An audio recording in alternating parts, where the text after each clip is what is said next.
We've all been there. This error looks obvious after you know what it means. But when you're starting out, it's like trying to fix a car with IKEA instructions.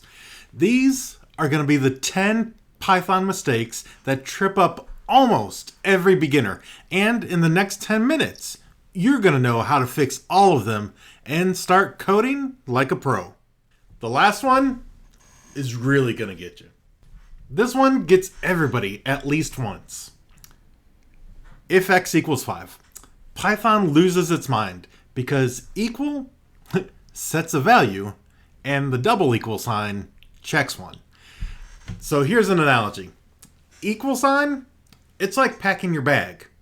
Double equals, checking if your bag has socks. So here's how you fix it. If x double equal sign 5. That's better.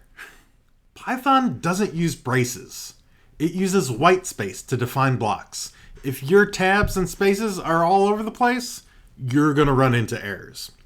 Set your editor for spaces, 4 of them to be exact, every time. Your future self will thank you. Here's another one that trip people up all the time. 5 plus 5. You notice one has the double quotes around it. Python's like, what do you even want from me? Always convert numbers explicitly. So int, and then parentheses, and your 5 plus 5. So if you're passing in a variable, you need to explicitly cast it or explicitly define it as a number if you're going to use it in any type of arithmetic operation. So use type if you're not sure what you're going to have. It's going to save you hours. Okay, here's one. Num equals input, and you're asking your users to enter a number. And you're going to print that number plus 1. Oops, you just concatenated a string to a number. Be sure you cast it. This is the same error as that last one, but presented a little differently.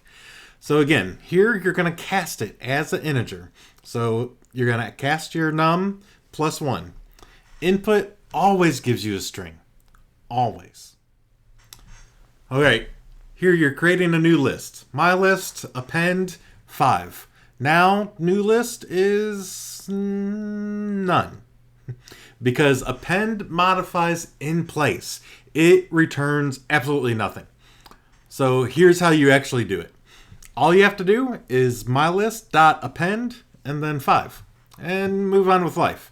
You don't have to redefine a variable. File equals open data.txt. Again, here's another one that trip people up so much as they're learning Python. Because here's what happens. Python's like, okay, I opened it. What do you want me to do? It's not, there's nothing that's occurring next. You've not told it what else is happening. And again, you're forgetting to close it. You're just leaving it open. Don't do that. Do this instead. With open and your name of your file as file. And then you could go through and do the rest of what your operation needs to do. So here, we have contents equals file.read. No file locks, no leaks, just vibes. All right, here's another one that really screws people up, especially if they haven't learned any other programming language before, and understanding that numeric list indexing starts with 0 in all programming languages. So range 5 gives you 0 to 4, not 1 to 5. And definitely not 0 to 5. You want 1 to 5? Here's how you do it. Range 1, 6. Off by 1 errors are going to mess with you. Trust no one. And check your range. All right. Here, we're defining a function. So def func, and then we are feeding it a parameter of a list. So that list, it remembers across calls. But we're defining it every time. Instead, do this. Define function equals none. If x is none, then x equals an empty list. It's a weird quirk, but it's going to bite you. Take a look at this code. You just swallowed a grenade. catch what you mean to catch. For example, accept a value error. Be specific. Don't mask real problems that are going to occur.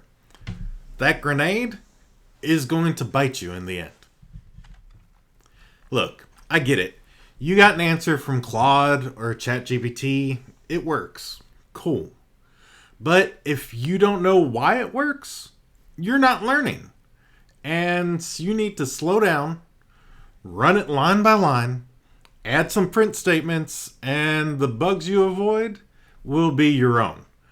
If you can't read the code like you're reading a book and explain it in plain language, you don't get it. And you won't get the job. Want to master loops next? Click here.